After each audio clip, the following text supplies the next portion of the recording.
हाँ जी, बहुत ही आसान सा सवाल है, देखते हैं क्या है। एक टनल डिग करी गई है अर्थ के बीचों बीच, नॉर्थ पोल से साउथ पोल।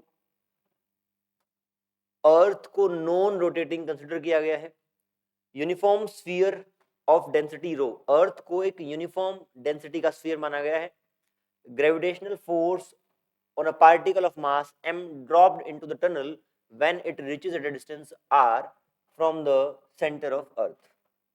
कहने का मतलब ये अर्थ है, ये एक टनल डिग करी गई है, ये अर्थ का सेंटर है, इससे r दूरी पर, इस r दूरी पर आपको निकालना है जब एक m मास का ऑब्जेक्ट यहां पे रहेगा उसके ऊपर ग्रेविटेशनल फोर्स कितना लगेगा ये निकालना है। हमें पता है कि एक होलो शेल यदि मास का हो तो उसके अंदर किसी पॉइंट पर ग्रेविटेशनल फील्ड इंटेंसिटी निकालेंगे या ग्रेविटेशनल फोर्स निकालेंगे तो जीरो आता है।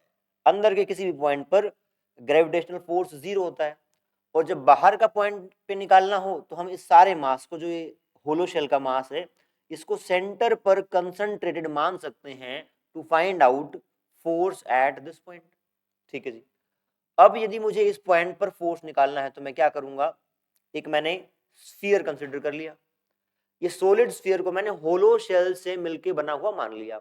अगर बहुत सारे होलो शेल्स होंगे तो इस स्फीयर के अंदर वाले शेल्स के लिए ये बाहर का पॉइंट रहेगा। तो आप क्या करेंगे, उन सारे शेल्स, ये शेल्स जो इस रीजन में आए, उन सारों को आप सेंटर पर कंसंट्रेटेड मान सकते हैं to find out force at this point.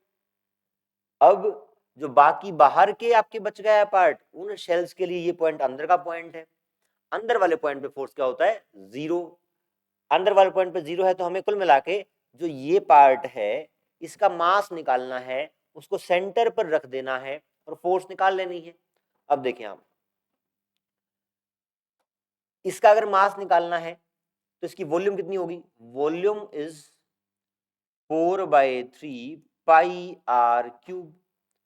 Row is density, rho density है, ये वॉल्यूम है।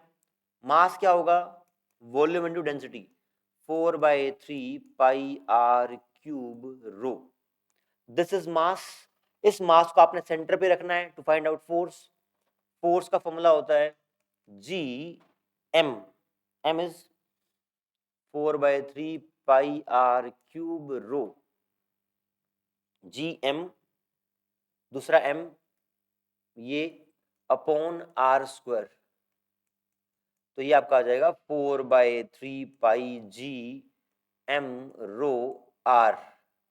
This is formula of force, gravitational force at this point. इस पॉइंट पर इतना फोर्स लग रहा होगा। मेन कॉन्सेप्ट क्या सीखा हमने कि एक होलो शेल के अंदर के किसी पॉइंट पर फोर्स जीरो होगा और बाहर के पॉइंट पर फोर्स निकालने के लिए हम उसको सेंटर में मान सकते हैं सारे मास को, और आसानी से Gm1m2 अपॉन आर स्क्वायर लगा सकते हैं। तो आंसर क्या हो गया हमारा, answer is 4/3 G, 4/3 Gm rho R. This is correct answer.